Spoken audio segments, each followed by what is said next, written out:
falar.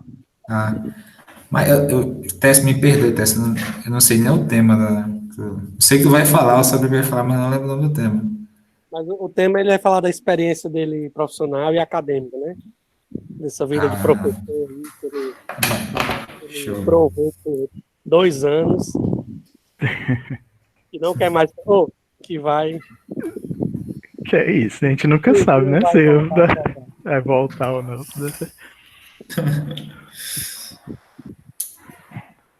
Ah, experiência profissionais e acadêmica, tá? Tá. Tá Aí, bom, eu não. Pode falar, Vladimir. bom, não, só assim, Técio, a Kelly vai começar a gravação, aí o Robson faz só uma apresentação, aí passa a bola para ti, aí tu Tá bom. pode falar já. Aí geralmente a gente deixa assim, meia hora tu falando assim, da tua experiência e depois abre para perguntas. Ou tu escolhe, se quiser ser interrompido, assim, Não, pode me interromper à vontade. à Enquanto vontade, eu né? estiver falando, Pronto. tá Ó, bom? já tem uma Aí pessoa que tá já. para ficar mais conversa mesmo, né? Acho que é melhor, rende mais. Então, Robson, com você agora, viu? Pessoal, boa noite. Sejam bem-vindos a mais um evento de palestras online realizado pelo PET SI. Hoje a gente tem o prazer de receber um ex-aluno e também um ex-professor, o Técio, que vai estar falando um pouco sobre as experiências profissionais e acadêmicas dele para a gente. Então, Técio, é um prazer você estar participando com a gente e estar compartilhando um pouco da sua experiência. É contigo. Boa noite. E primeiramente agradecer o convite do PET SE, é com muita honra que eu estou aceitando esse convite. E assim, para começar, eu vou ter que falar um pouquinho da minha trajetória acadêmica em si, né? E para a gente poder chegar ali no mercado de trabalho e a experiência como professor aí em Quixadá. Bom, sou natural de Fortaleza, mas eu acabei fazendo o Enem e eu acho que minha turma foi a primeira turma do SISU a entrar no campus de Quixadá. Até então era só vestibular tradicional. Eu fiz o Enem assim até meio que de forma assim despretensiosa, né? Eu peguei, fiz o Enem por fazer, nunca tinha feito o Exame Nacional do Ensino Médio. Fiz, aí consegui, acabei descobrindo que tinham dois cursos na UFC em Quixadá e que tinha um campus da UFC em Quixadá, que até então, em 2011, não se tinha muita divulgação dos cursos de Quixadá, não era como é hoje em dia, né? Assim que todo mundo conhece, que tem um campus da UFC em Quixadá, um campus muito bom e até com um enfoque totalmente tecnológico, né? Vários cursos da área de tecnologia. Aí eu fiz para sistemas de informação, acabei passando na segunda ou foi na terceira chamada e fui morar em Quixadá, né? E comecei a cursar o curso em si. Eu já tinha feito antes metade do curso de sistemas de desenvolvimento de sistemas, análise e desenvolvimento de sistemas no Rio Grande do Norte. Então, para mim já não foi muita novidade assim entrar já de cara na tecnologia, né? Que eu acho que acaba sendo alguns pontos assim de dificuldade para quem acha que é só mexer no computador em si. Não é só isso, né? A gente tem um enfoque tanto acadêmico quanto tem um enfoque assim, dependendo do curso, bem matemático mesmo em si, então não é só mexer no computador. Aí depois que eu entrei, acho que a grande virada assim foi no quinto semestre, quando entrou no campus a professora Tiziana. Até então estava só fazendo meu curso e tal, e ela me apresentou a pesquisa, né? A pesquisa, a pesquisa científica. Eu comecei a fazer com ela pesquisas. Ela chegou, se eu não me engano, foi o primeiro semestre dela, foi no meu quinto semestre em Quixadá.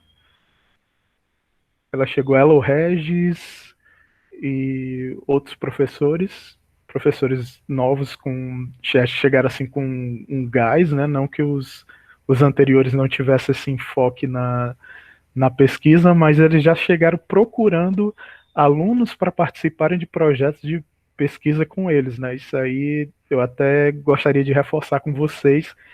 Se puderem, sempre estejam ali falando com seus professores, dando uma checada no que eles estão fazendo, qual a área de atuação deles, o que eles estão pesquisando atualmente, porque isso pode gerar tanto uma experiência profissional, como eu vou contar aqui, como como pode gerar uma experiência acadêmica, né? Você ir para o mestrado, fazer naquela área. Já comigo, eu fiquei sendo aluno como se fosse aluno de iniciação científica com a professora Tiziana, só que eu não recebia nada, né? Assim, eu não tinha bolsa nem nada assim. Minha bolsa na época, acho que era de monitoria de laboratório. E eu fiquei com ela mais para parte de pesquisa em si. Ela me dava um tema, eu ia pesquisar. E dessa pesquisa que eu fui fazendo, eu fui me aprofundando na área de mineração de dados. Então, como o Vladimir está falando ali, pesquisa por amor, né? Eu não recebia nada. Mas aí vem o grande fruto, né? Depois, não só o conhecimento em si, mas me gerou uma oportunidade de emprego, né? De começar em alguma coisa. Eu comecei me aprofundando com ela nessa área de mineração de dados e apareceu um estágio na Exceeds Labs, que na verdade era uma startup de mineração de dados da antiga eFactory, que agora, se eu não me engano, foi vendida e o nome é OSF, né? Eles tinham uma startup de mineração de dados. Então já consegui um estágio nessa startup por causa da pesquisa. Não só eu estava pesquisando com ela, né? Foi feito um processo seletivo e 2 alunos dela de pesquisa acabaram sendo selecionados para ter esse estágio na Exceeds Labs.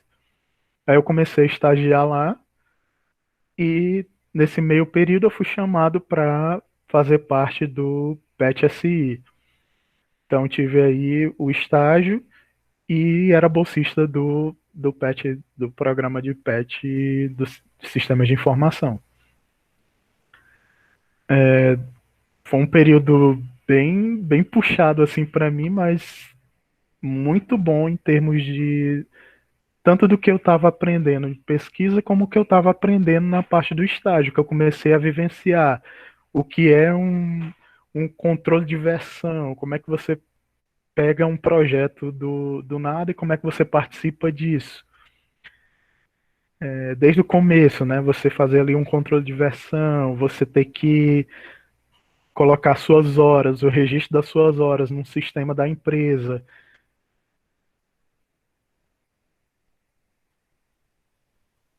Certo, tem uma pergunta do Robson. Se faz diferença já ter tido contato com a área antes do curso.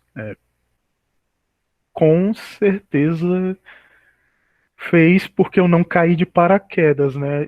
Infelizmente a gente tem um perfil assim de algumas pessoas pela facilidade do SISU em si, deles colocarem qualquer curso nas outras opções, né? Tem sempre sua primeira opção, que é o que realmente a pessoa quer, e tem as outras opções, e a pessoa acaba caindo de paraquedas num curso que ela não entende bem como é que ele funciona. Então, já ter tido contato com a área, eu vi muitos colegas que tiveram problema assim durante a faculdade. Tem até uma brincadeira do professor Diego, né, que se você olhar para a pessoa do seu lado que está ali fazendo o mesmo curso que você, talvez ela suma no estalar de dedos do Thanos lá, né? Talvez 50% das pessoas somem, infelizmente, do curso, não chegam até o final. Mas isso é bom para reforçar que a gente não pode fazer o curso de qualquer jeito e a gente tem que conhecer o curso que a gente está entrando, né? A gente tem que dar pelo menos uma lida na matriz curricular desse curso, ver quais são as disciplinas, o que é que você vai encarar para frente, não só nos primeiros semestres, né, mas nos últimos, o que é que você tem que ver se aquilo realmente é o teu perfil. Aí no campus tem vários cursos diferentes, cada um deles tem suas próprias dificuldades, então é sempre bom analisar. Às vezes você entra em sistema de informação, mas teu perfil é de um engenheiro de software ou de alguém de redes, enfim, design. Talvez você tenha mais um perfil de design. E o nosso o campus da UFC Quixadá, né, posso chamar de nosso campus, ele proporciona que a gente faça, mesmo entrando em sistema de informação, que a gente faça ali uma mescla com os outros cursos, né? A gente sempre pode dar uma aprofundada em fazer um pouco mais voltado ali para a ciência da computação, mesmo entrando em SI ou em engenharia de software. Eu acho que agora está um pouco menos flexível, mas continua sendo flexível assim. E voltando, eu comecei na faculdade, estágio, PET, e era a minha época do TCC, trabalho de conclusão de curso. Graças a Deus eu tive a oportunidade de fazer meu TCC meio que ali dando o que eu estava usando no estágio estava sendo também voltado para o meu trabalho de conclusão de curso. Então deu certo que o que eu via no estágio não era muito diferente do que eu tinha que fazer para o meu TCC em si. Quando acabou, quando eu acabei, né, me formei, a iFactory na época me ofereceu uma oportunidade de continuar lá, só que eu já estava extremamente encantado pela área de pesquisa, então eu acabei dispensando a vaga na iFactory para entrar no mestrado. Eu entrei no mestrado e o mestrado também tem uma bolsa, né? Enquanto você está estudando, você está recebendo uma bolsa. E era bem compatível ali com o que a iFactory tinha me oferecido na época. E eu optei por ir para o mestrado, que para mim era melhor, estava mais encantado com a área do mestrado em si do que com a área do mercado de trabalho. Eu vou dar uma pausazinha aqui só para ver as perguntas.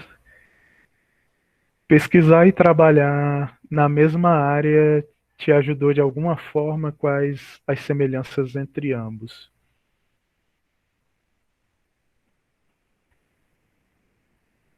Como eu já tinha dito, né, facilitou bastante o meu TCC em si, porque o que eu estava fazendo no estágio estava sendo aproveitado no meu TCC. Então, acabou que a minha experiência acadêmica foi muito voltado com uma parte que a gente tem pouco aqui em Fortaleza, pelo menos são poucas empresas que têm esse viés, que é aquela empresa que ela está preocupada em fazer o software, mas ela também está preocupada em inovar, trazer pesquisa para dentro da empresa, ter ali agora estão surgindo bem mais empresas fazendo isso, né? E eu acabei dando a sorte de entrar numa startup que era exatamente voltado para isso. Era o que a gente chama de pesquisa e desenvolvimento, né?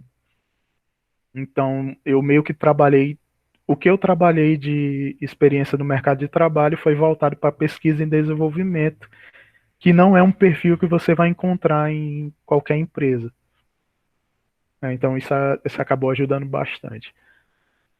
Continuando, eu entrei no mestrado, acabei tendo alguns problemas pessoais, inclusive eu quero fazer uma correção.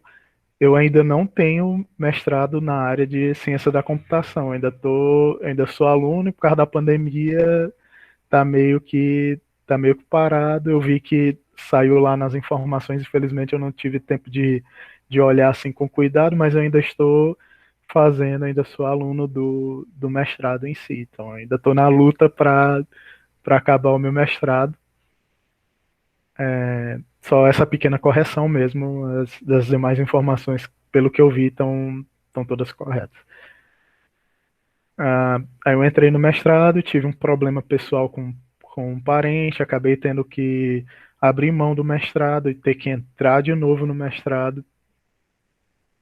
E quando eu entrei novamente, aí eu pude fazer o mestrado da maneira que era realmente para ser. Fui fazendo todas as cadeiras bem direitinho e tudo. Fui até minha pré-defesa, e aí eu tive, como acabou o prazo, eu tive que reentrar de novo, e agora eu estou partindo do processo da pré-defesa para frente, né? Então, preciso defender a minha tese para a minha monografia para poder terminar, né, o mestrado. E depois que, pronto, no mestrado eu tive uma outra oportunidade de pesquisa e desenvolvimento. Eu acabei entrando no que mais para frente seria o Insight Labs, né, que é o que hoje em dia acho que grande parte das pessoas já conhece o Insight, mas ele começou como um Arida 2. Para quem não sabe, a gente tem um grupo de banco de dados dentro do mestrado da UFC, que é o grupo chamado de Arida, né? Que aí é uma sigla em inglês, se eu não me engano, é pesquisa avançada em database, né? Que é banco de dados. Aí acabou que a sigla em inglês ficou Árida, né? Aí eles acabaram usando essa sigla em si. E eu acabei ficando ali com o professor José Macedo, e ele fundou, na época era o Árida 2, que mais tarde se tornou o laboratório que hoje todo mundo conhece como Insight Labs. E lá dentro eu tive a oportunidade de participar de um projeto da LG, que era voltado a recomendações de notícias através de um aplicativo. E acho que algumas pessoas chegaram a usar esse aplicativo, que ele foi divulgado na UFC. É o IAI. Ele dava notícias e também dava o cardápio do restaurante universitário. Só que por trás a gente estava pegando comportamentos de várias pessoas e localização para fazer pesquisas em cima disso. A gente tinha geolocalização de várias pessoas que usavam o aplicativo e também tinha o perfil da pessoa em termos dela abrir aplicativos. A gente sabia, a pessoa abria, sei lá, o Facebook, depois ela abria o Instagram, depois ela abria o YouTube, então a gente pegava esse perfil e a gente acabou investindo, acabou virando uma área de pesquisa lá que foi recomendação de aplicativos. E a outra foi recomendação de notícias e recomendação de geolocalização, que acabou sendo esses três focos dentro de um aplicativo só. A gente conseguiu base ali, muitos dados para fazer 3 projetos de pesquisa diferentes. E depois do Insight, junto com o mestrado, eu acabei indo para Ideality, que aí já foi uma área completamente diferente. Eu fui fazer a parte de BI, né, Business Intelligence, e também fui atuar como desenvolvedor Java para a Ericsson do Brasil. Aí eles terceirizavam o serviço, né? Então eu já trabalhava como terceirizado para a Ideality, e a Ideality vendia meu serviço para uma terceirizada da Ericsson, que vendia meu serviço para Vivo, para Oi, então eu trabalhava com desenvolvimento dessa parte das operadoras. Então era um negócio assim meio que quinteirizado, né? Ideality vendia meu serviço para uma empresa que vendia o serviço para outra empresa. Então já era um negócio assim bem diferente. Foi uma experiência bacana, durou pouco tempo, acho que foram só uns 4 meses, mas foi uma experiência legal. Aí eu acabei trocando, eles me ofereceram uma vaga em São Paulo para eu ficar morando lá e trabalhando na Ericsson do Brasil. Só que aí eu troquei para, na mesma época eu fiz o concurso para o campus da UFC em Quixadá e acabei passando. Então eu dei preferência à experiência que eu ainda não tinha tido, né? Eu já estava no mestrado há algum tempo. No mestrado a gente é incentivado a dar aula e pesquisar e tudo. E eu acabei pegando e optando por ter essa experiência de professor, que eu queria saber como era a experiência do mercado de trabalho. Eu já conhecia a experiência acadêmica em si, como é ter a rotina do professor, eu não conhecia. Então, foi uma experiência bem válida assim para mim. Eu eu conheci e passei a admirar ainda mais meus professores pelo tanto que eles aguentam. Não é fácil, e mas é uma experiência bem gratificante assim, você aí no campus eu fui professor de banco de dados e de introdução à programação, né? Principalmente na cadeira de introdução à programação, é muito bom você pegar uma pessoa que nunca mexeu no computador e chegar no final do semestre e você ver essa pessoa te entregando código já ali, um sisteminha, a pessoa pegar o gosto por aprender a programar e ela aprender a programar com você, né? Mesma coisa nas cadeiras de banco de dados ali, que inclusive acho que eu deixei algumas sementinhas aí, acho que eu vi algumas pessoas pegando gosto pela área de banco de dados, pela área de mineração de dados em si. E eu aproveitei esse tempo aí também para ter alguns orientandos, né, tanto de pesquisa quanto de TCC em si. E eu achei isso bem válido mesmo. Inclusive, acho que tiveram 3 dos meus orientandos de TCC que defenderam e hoje em dia já estão formados aí. E isso é muito recompensador para a gente. E já ali no finalzinho do tempo, eu acabei voltando para o mercado de trabalho em si, mas não diretamente como desenvolvedor. Eu, eu hoje em dia eu atuo como um gerente, né, de um dos módulos do aplicativo da Heavy Connect. Então, meu desenvolvimento assim é pouquíssimo. Eu faço alguns scripts para me ajudar durante minha rotina mesmo do trabalho em si, mas meu trabalho é diretamente tendo reuniões com o cliente, diretamente, ouvindo o que é que o cliente tem a pedir, fazendo aquele meio que a interseção ali entre o time de desenvolvimento e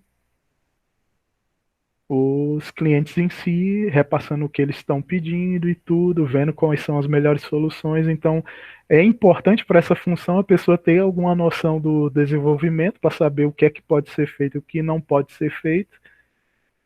Mas, basicamente, é o trato com pessoas e o idioma, né? A gente tem que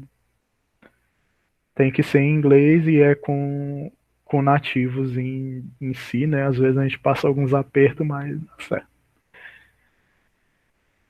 E é isso, pessoal. Vocês... Vou dar uma olhadinha aqui nas perguntas que foram feitas.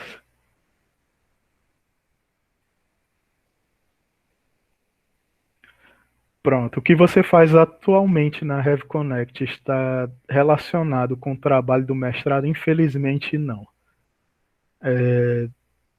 Meu mestrado em si, o tema é busca semântica, ali misturando com ontologias, um pouco da parte de recomendação e tudo, e o que eu faço dentro da Heavy Connect é mais o trato com pessoas e esse link entre o time de desenvolvimento e o cliente. O que te ajudou de alguma forma em sua carreira profissional? O que o PET te ajudou de alguma forma em sua carreira profissional e ou acadêmica? Muito, né? Eu falei pouco do que eu fiz dentro do PET em si, mas dentro do PET eu participei muito de alfabetização digital. Tanto que antes de entrar no PET, um dos meus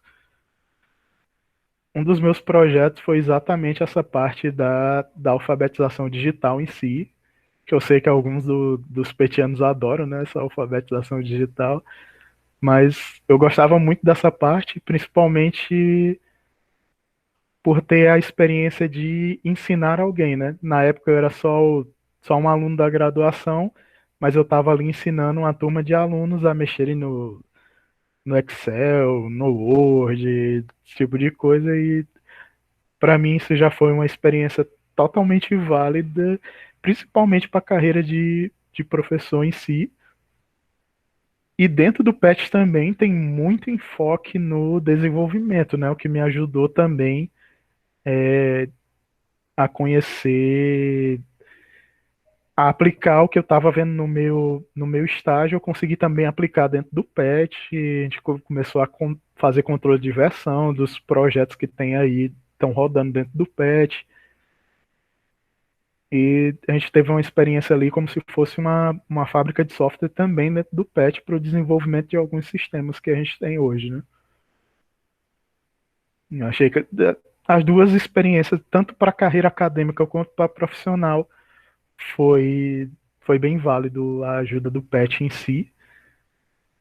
E se vocês prestarem atenção, a maioria dos ex-alunos que estão voltando como professor substituto, eu achei ali que uns 90% deles foram petianos, né? Ou de um pet ou do outro, eles estão nesse perfil. Então acho que para a área acadêmica tem um peso bem maior, né? Aí o Alisson está perguntando, você trabalha para uma empresa dos Estados Unidos remotamente? É mais ou menos assim, Alisson.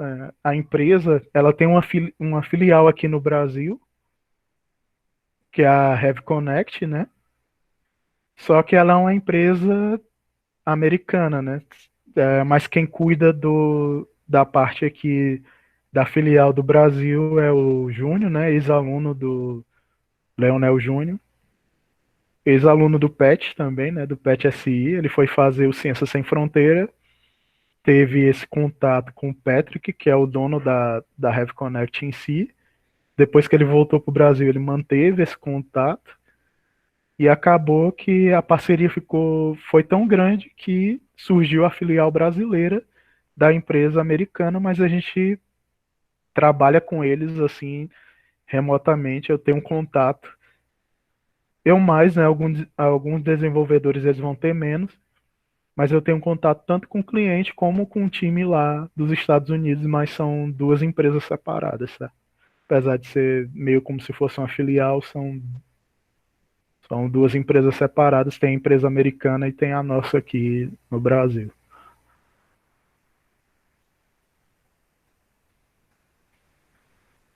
É, Vladimir, se puder dar uma. São perfis bem diferentes, o acadêmico e o profissional, é isso? Eu não entendi bem a pergunta.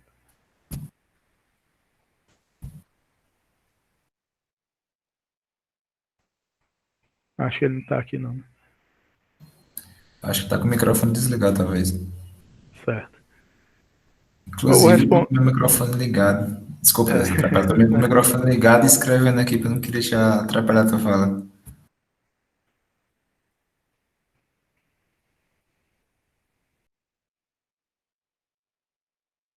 Eu vou responder mais como a diferença do perfil acadêmico e do perfil profissional. Infelizmente, eu não tive a experiência daquele desenvolvedor nato, né? O cara que vai só para trabalhar com desenvolvimento. Como eu disse aqui, eu sempre fiquei na parte de pesquisa e desenvolvimento. Então, para o mestrado, para o meu perfil acadêmico e as oportunidades que eu tive de trabalho, talvez a que eu tenha tido mais assim contato de ser um desenvolvedor puro tenha sido na Ideality, foi pouco mais de 4 meses. Só que foi com desenvolvimento em Java ainda, só que tinha uns projetos legados, sabe? Uns projetos bem antigos que o Java se comunicava com, se eu não me engano, era um arquivo que ele mandava. O que eu estava fazendo no Java era um arquivo que ia por Fortran, que é uma outra linguagem, uma linguagem bem antiga que eles usavam lá dentro do sistema da Ericsson. E tinha um módulo lá que fazia um mapeamento de um arquivo para o outro, e esse arquivo servia como entrada para esse outro módulo em Fortran, e acho que foi assim o que eu cheguei mais perto de ter um perfil de desenvolvedor em si. E já esse perfil de desenvolvedor é bem diferente do perfil acadêmico. No perfil acadêmico, para mim, uma preferência própria é um negócio que me atrai mais. Porque no desenvolvimento eu acabo, nesses 4 meses, assim, 3 meses eu fazia basicamente minha experiência, certo? Não estou aqui para falar dos outros desenvolvedores em si, que aí eu sei que toda empresa tem seu ritmo diferente. Mas na minha experiência eu passei uns 3 meses basicamente fazendo a mesma coisa todos os dias. Então, no meu perfil em si, não é algo que me atrai, essa repetição, sabe? De ficar fazendo ali, passa um dia, passa outro, eu tô mexendo na mesma classe, na mesma coisa, resolvendo os mesmos problemas. Então, não é algo que me atrai, eu acho a pesquisa, como eu faço todo dia alguma coisa diferente em termos de pesquisa, é algo que me atrai mais. Eu gosto dessa diversidade, poder estar aqui, olhar, ter uma ideia, investir meu tempo naquilo. Aí eu acho que já do perfil desenvolvedor para o perfil pesquisador, acho que tem bastante diferença. Talvez não tenha muito do desenvolvedor pesquisador para o pesquisador em si. Respondeu Robson aqui. Com a experiência de professor, você acha que seria um aluno melhor? Com certeza. Com certeza, se eu soubesse o que, inclusive para a minha orientadora de mestrado, eu também seria um aluno muito melhor. Se eu tivesse começado logo depois da experiência de professor, eu teria dado bem menos trabalho para ela, porque eu saberia o tanto as dificuldades que ela passa, e eu teria talvez assim, um pouco mais de. Acho que a palavra certa é compromisso mesmo, com compromisso, dar uma facilidade ali, uma proatividade maior de ir atrás e não ficar só dependendo somente dela, porque normalmente os pesquisadores em si, eles são bem ocupados.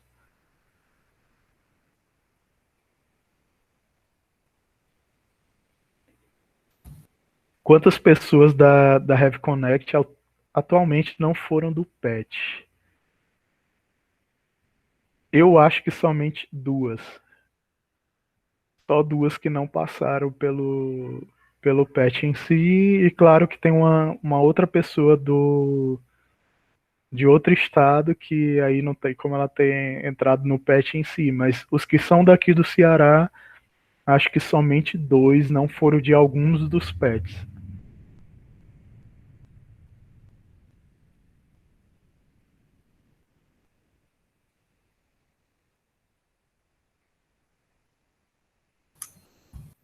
Pronto, aí tem uma outra pergunta aqui Pode falar, Robson. Opa, desculpa atrapalhar até. Se tu quiser também, eu posso ler para ti as perguntas, para ganhar tempo. Pronto, se tu puder ir Fica por lendo. conta.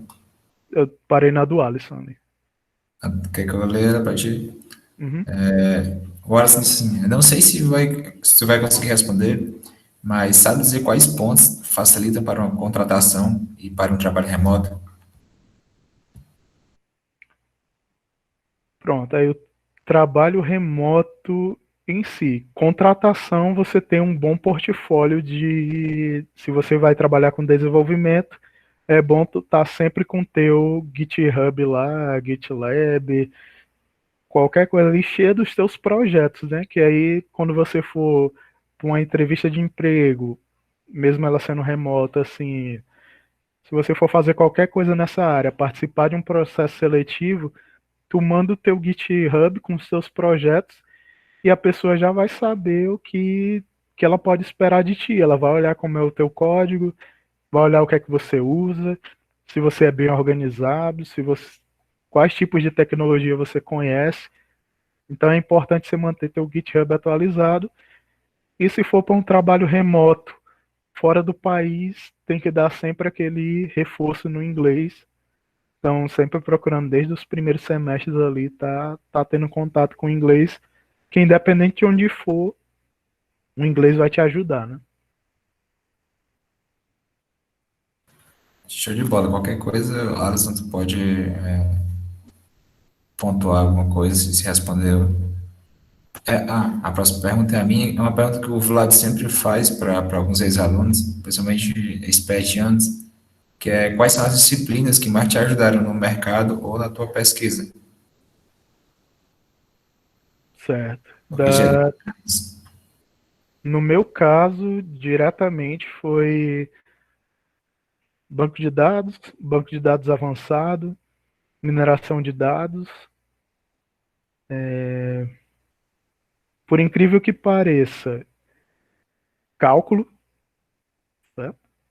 Que me ajudou bastante na pesquisa em si. Muita coisa que, principalmente na área de mineração de dados, que tem muita estatística, muita coisa assim, você saber o que é uma integral, o que é um limite, o que é uma derivada, ajuda muito, certo? Você entender o que é que o cara está querendo falar ali na pesquisa, porque normalmente um algoritmo, alguma coisa que ele faz, ele não vai botar o código para ti, ele vai só te dar a ideia. E essa ideia normalmente ela vem através de alguma forma matemática, uma representação matemática do que aquele algoritmo em si faz. Então, no meu caso, foram as disciplinas de banco de dados, cálculo. Eu fiz uma disciplina de QT com o professor Ricardo Reis. Então, me ajudou também bastante a. Quanto mais difícil a disciplina, mais ela te ajuda a você amadurecer como tanto como pessoa como aluno em si ali, certo? Vai, vai ter mais facilidade para frente do curso, quanto mais disciplinas ali chamadas difíceis você faz.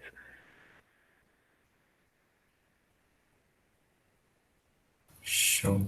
A Kelly fez uma pergunta bem legal, que é quais conselhos dariam para, no caso, tu daria para quem quer entrar no mercado e quem quer ir para academia, já que você teve esse pé em cada lado. Pronto. Para quem quer ir para o mercado de trabalho, começa desde cedo a focar nas tecnologias em si. Eu acho que o campus em si da UFC Quixadá, ele, ele é bem legal nesse ponto, porque os professores estão sempre buscando mostrar a tecnologia mais atual para você. Mas, se infelizmente eles não conseguirem fazer isso, se você quer focar no mercado de trabalho em si, é tua obrigação conhecer quais são as melhores tecnologias, qual é aquele chamado estado da arte em termos de tecnologias aí, quais são as que estão sendo mais usadas, quais as que estão em crescimento. Não foca só em uma, que normalmente uma tecnologia ela pode simplesmente passar, né? Então Já viu aí alguns casos, né, com linguagens bem mais antigas que às vezes a pessoa era extremamente focada em uma linguagem só e acabaram surgindo outras várias linguagens, outros vários paradigmas. Então esteja sempre atento a isso, né? A gente tem vários tipos de paradigma aí em termos de programação. Vamos tenta sempre estar ali atualizado. Os professores ajudam muito nessa parte. Se você tem alguns professores que têm um enfoque no mercado também, estão ali dentro de startups, estão tendo experiências com alguma coisa, procura esse perfil. Só um minuto.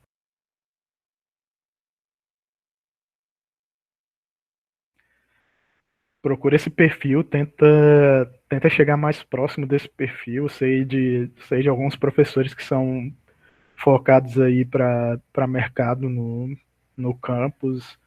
Se eu não me engano, o professor Márcio Maia é bem focado nessa parte também de mercado. Então, quanto mais você se aproximar assim, e é claro, buscar oportunidades, né? Quanto mais você trabalhar na área desde cedo, mais você vai sair daí preparado e buscar disciplinas que te ajudem nisso, né?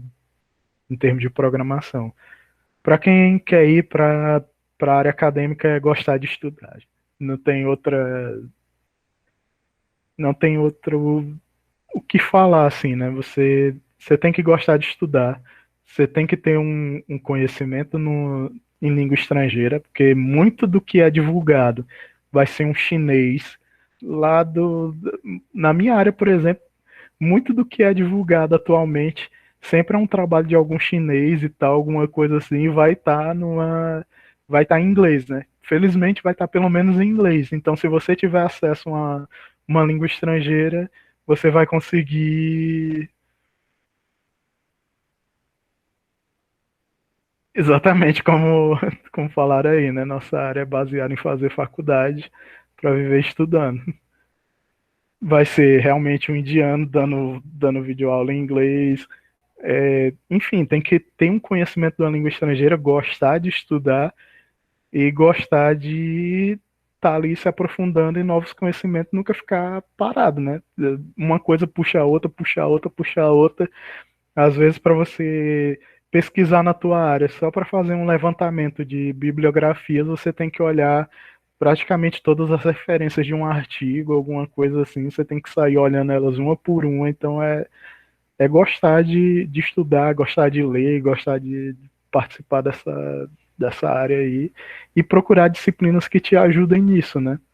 Tem uma disciplina só de pesquisa e tem aquelas disciplinas mais teóricas que às vezes o pessoal acha meio chata, né, e tudo, mas procurar realmente o teu perfil no teu perfil acadêmico em si.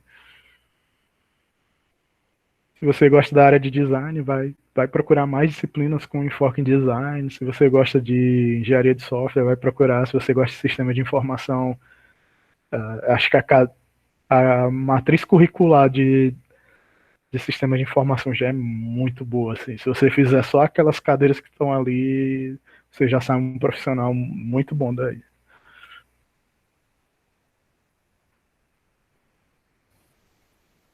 Pronto, Robson, se quiser. O Alisson está perguntando aqui se tu estudou com o Anderson Lemos, que é outro cara sensacional também. Não, ele era um semestre, quer dizer, um ano, né? Uma turma antes da minha. Mas a gente estudou muito junto, assim, fez algumas cadeiras juntos. Entramos aí juntos, né? Para professor substituto. E agora a gente trabalha na mesma empresa juntos de novo, né? No mesmo módulo, inclusive. Que show. Pessoal, quem quiser fazer mais alguma pergunta para o Técio, pode estar deixando no chat. A gente já está com quase uma horinha de tempo, mas tu tem até que hora, Técio, disponível. Estou à vontade aqui para responder gente, perguntas, se você fazer.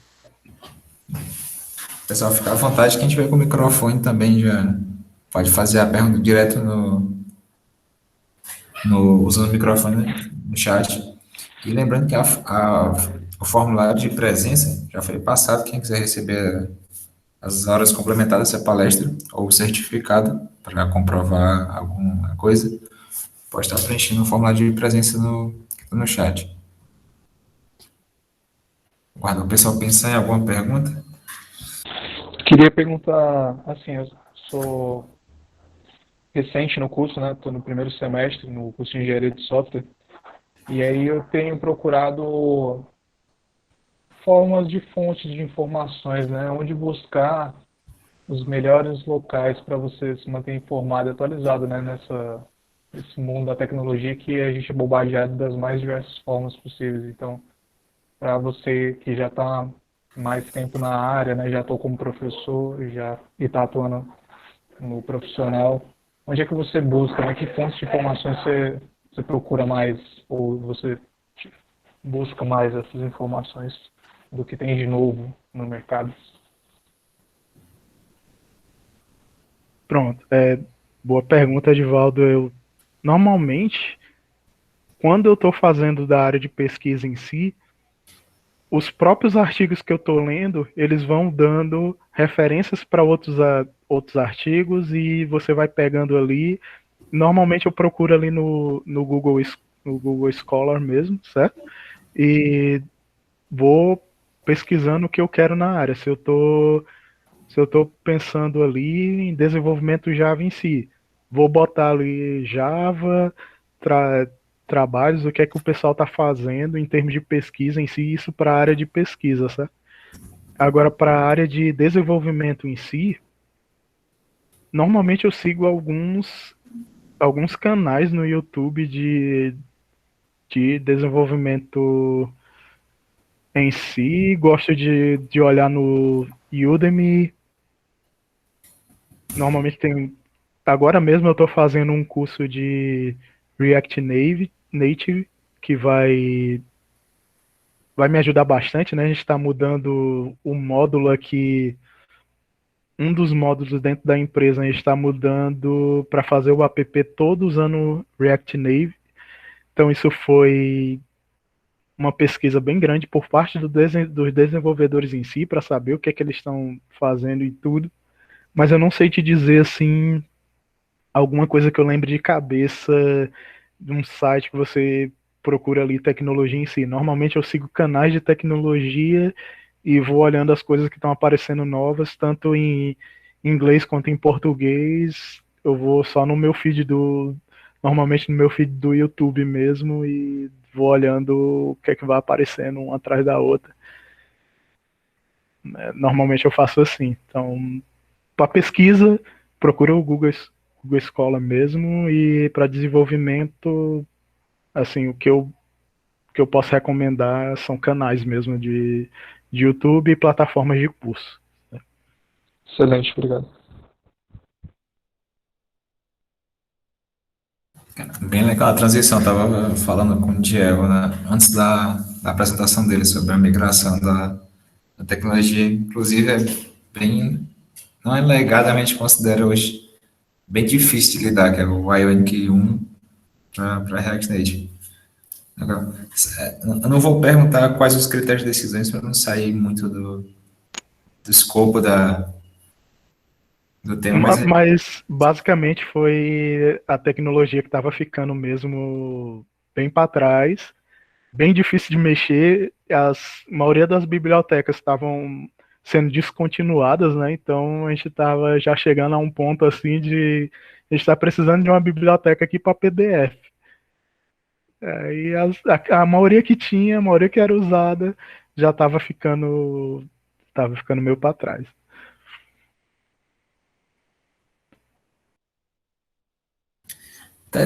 Opa, quero responder. Tess, tu acha que tua experiência como pesquisador, professor, de se entender mais as bases, te ajudou e está te ajudando, por exemplo, agora que tu está estudando nova tecnologia, fazer essa migração sem tanta dor? Com certeza, tudo que eu já apanhei em Python, em Java, em Scala, durante minha pesquisa, para dar aula e para tudo que eu já fiz assim na minha vida e até para para amadurecimento mesmo, ter um amadurecimento pessoal,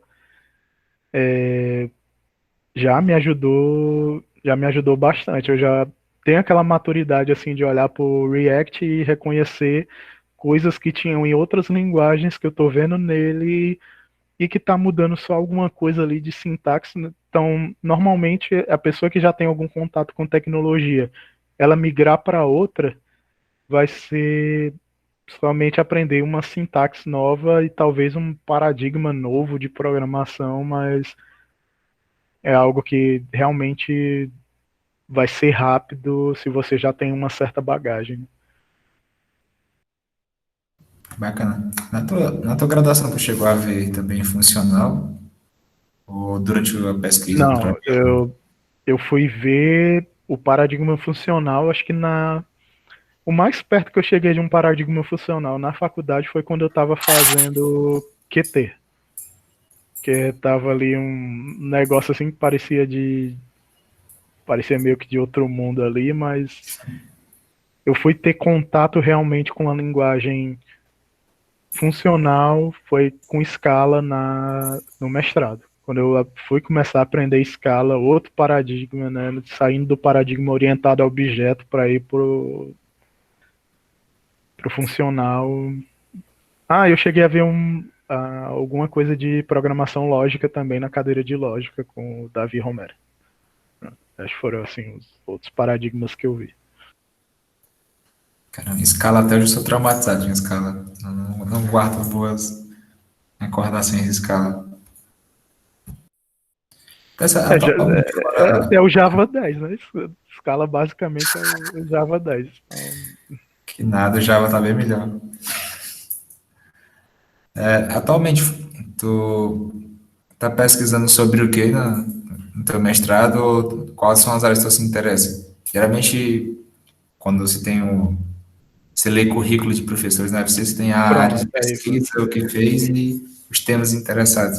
Quais são os temas de interesse atualmente?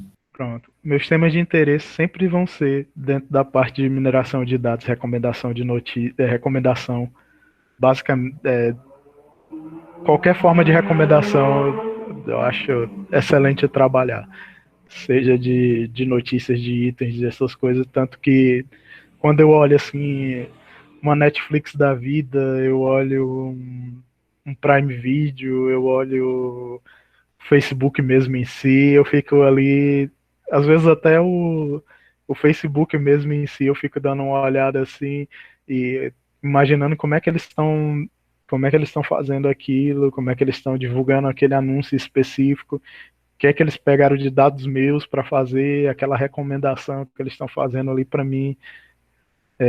Não sei se já aconteceu com vocês, né? Às vezes só da gente falar, eles já estão recomendando, né? Então, acho que tem até um microfonezinho oculto aí que eles estão pegando, reconhecimento de voz, alguma coisa assim.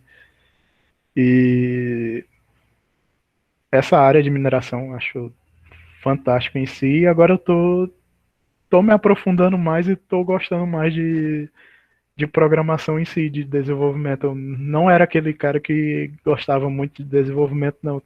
Tô gostando principalmente para mobile. Tô gostando bastante. Olha aí, parece que o jogo tá virando, hein? Realmente, eu também tô nessa pegada. Mobile, para mim, foi o que fez eu gostar novamente de tecnologia. Por mim, eu teria desistido pelas experiências que eu tive com back-end, principalmente com Python, todas voltadas para o lado de data science, que eu quis sempre fugir, mas quando eu vi o mobile, eu falei, agora sim, mobile é legal. Até já para falar Mas, um pouco sobre essa espinha, eu pode falar, à mas eu vontade. já tava pensando em fazer aqui algumas coisas. Eu tô pensando em fazer um aplicativo assim bem basicão mesmo de compra, sabe? Aquela lista de supermercado, só para ir treinando mesmo. E me ajudar nas compras do final do mês, né? Mas eu já tô vendo aqui, eu já tô pensando, ó, com a lista de compras, se eu guardar a ordem que eu fui selecionando as coisas, já consigo fazer uma recomendação, eu já consigo ir atrás de associação de itens, já consigo ir atrás de não sei o que, já consigo botar isso por trás, já consigo dar uma melhorada nesse aplicativozinho simples e tal. E eu já vou pensando nessas coisas Quem é pesquisador, principalmente dessa área de mineração de dados, é louco por dados em si, né? Então, o que puder gerar dados, a gente vai estar doido ali para analisar. A gente não pode ver um dado. Quando eu estava aí, por exemplo, eu ficava doido para ter a quantidade de comida desperdiçada por dia, por coisa e tudo, para fazer alguma pesquisa em cima disso e tentar bolar algum jeito de evitar desperdício de comida no RU, por exemplo. Inclusive, está na minha lista de pendência no trabalho justamente relacionado a isso, que antes da pandemia sobre a desperdício de comida. E realmente, mobile tem muito espaço para dados, já que hoje em dia todo mundo tem um celular, todo mundo está usando aplicação, a gente tem toque, a gente tem tempo que passa em tela, tem as aplicações que foram usadas, então dá para tirar muito dados. Aproveitando que tu falou um pouco dessa, digamos, pesquisa mais próxima da espionagem, o que é que tu, o que é que tua opinião sobre a lei de proteção de dados e como é que tu acha que isso pode influenciar, principalmente nas pesquisas relacionadas à mineração de dados? Foi profundo, viu? Agora falar de privacidade de dados é uma área todinha de pesquisa que é muito. Isso é muito sensível, né? Você mexer com informações, com padrão de comportamento das pessoas é uma área realmente que você tem que pensar ali com carinho até onde você pode ir. Então, eu acho que, além em si, o que ela pode trazer é uma dificuldade a mais para pesquisas, né? Que ela vai colocar algumas barreiras, algumas coisas, mas para a gente, assim, a gente que está ali analisando pessoas, a gente sempre tenta, eu acho que pelo menos para os pesquisadores que eu conheço da área, isso não vai fazer tanta diferença assim, porque a gente já pensava em ter uma maneira de ocultar quem é aquela pessoa, né? Para você não saber, por exemplo, eu mexi com dados que tinham informações de rotas de pessoas que a gente conhecia. Então, sei lá, um dia ali o cara foi para um lugar que ele não deveria ter ido, né?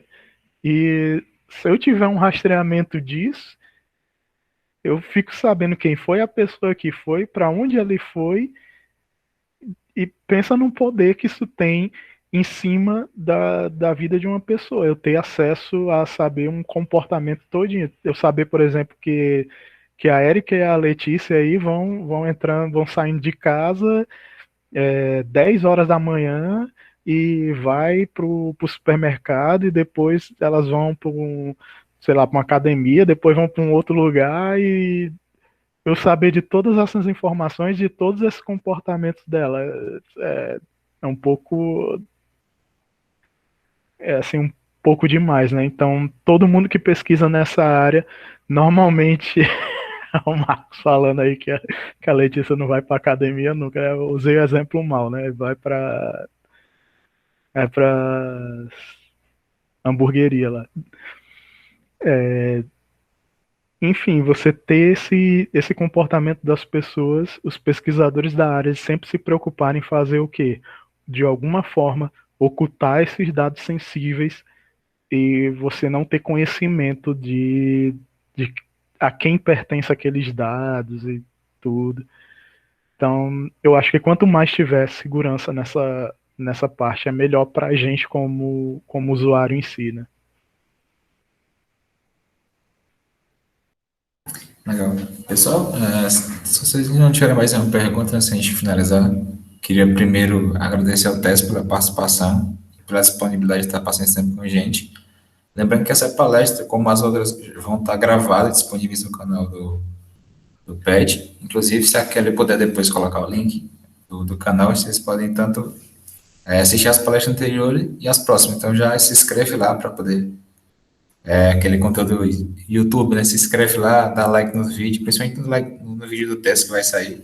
Diz lá, teste CE10. E se a gente tiver nenhuma pergunta, pessoal, eu queria o Vladimir, se vê isso, ele vai odiar, mas a pergunta que eu sempre faço clichê para todo mundo, eu vou ter que mudar essa pergunta, mas são duas perguntas, basicamente. Uma não é uma pergunta, eu queria que deixasse uma mensagem final para o pessoal, fica livre de escolha, seja acadêmico, seja pessoal. E a pergunta de coach, quando o Vladimir chega na sala, é o que te motiva a fazer o que você faz. São duas perguntas difíceis aí, né?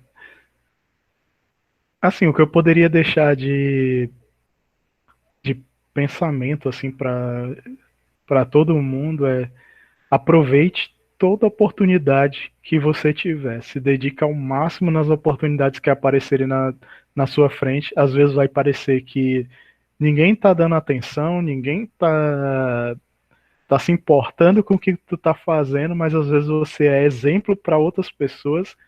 Então, às vezes o que você tá fazendo ali é importante para uma outra pessoa que não tá mostrando literalmente assim na tua frente que é realmente importante para ela, mas tenta continuar em frente, fazer as coisas com a maior dedicação que você puder fazer e tente sempre ser proativo, né? Você nunca fique esperando pelos outros, tente ter ali tua proatividade. Eu sei que nem todo mundo consegue, mas isso é um comportamento que você pode treinar. Então, não deixa passar nenhuma oportunidade, todas elas vão ser válidas para ti no teu futuro. E o que me motivou a fazer o que eu faço hoje, né? Eu acho que foram duas coisas. Uma é que quando eu era mais novo, eu tentei, por incrível que pareça, eu tentei ser jogador profissional, né? Então, eu jogava no time do. Cheguei a fazer um teste pro Sumov, que na época era o maior time de futsal que a gente tinha aqui no Ceará, né? Era o que disputava o campeonato brasileiro e tudo, não sei o quê. Eu acho que eu devo ter até alguma fotinha do colégio, assim, vestido com o uniformezinho do Sumov lá. Mas, infelizmente, em um interclasse, sem, sem maiores pretensões, eu acabei fraturando o braço em dois lugares e minha carreira de jogador de futebol acabou ali, porque se eu caísse de novo eu poderia perder o braço, né? Então eu fui para minha segunda paixão, que era o computador, e dali eu fui só me aperfeiçoando. Eu gostava muito de jogar no computador e depois eu fui descobrindo que dava para fazer muito mais coisas do que apenas jogar no computador em si, né? Foi descobrindo uma área nova em termos de desenvolvimento, aquelas coisinhas bem bestas que você fazia um script e você já se sentia ali o próprio hacker, né? Eu sou um hacker aqui porque eu fiz um scriptzinho que oculta, sei lá, um arquivo no computador do cara e esse contato com a tecnologia até hoje é uma coisa que vai me fascinando, né? Quanto mais tecnologias, quanto mais paradigmas diferentes eu vou conhecendo. Agora eu estou caminhando, né? Estou entrando nessa área aí dos dispositivos móveis, né? Então é algo que eu estou gostando e estou pegando aquele gosto assim. Então é isso que me encanta, toda hora poder estar fazendo alguma coisa nova e não ser preso a apenas uma coisa em si. Tess, brigadão, Tess. Com certeza foi bem enriquecedor a palestra, principalmente a mensagem que tu deixou pra gente. O Vlad chegou agora, Vlad. Se o Vlad quiser pontuar alguma coisa ou fazer algum agradecimento, fica à vontade. Tá mudo de novo, eu acho. Tá, enquanto ele não aparece, então. Tess, Ele tá digitando aí, né? tá ditando, né?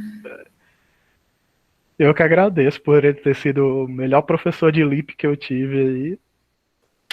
Fui aluno do Vladimir, talvez ele nem lembre. Lembrando que Eu quando a acho que gente. foi só nessa disciplina de LIP, acho que não teve Desculpa outra. atrapalhar, Tess.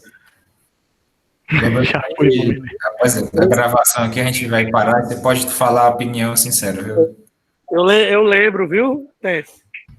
Aí eu lembro do dia que ele chegou lá, que o pessoal todo copiou o trabalho. Eu tinha feito meu trabalho sozinho.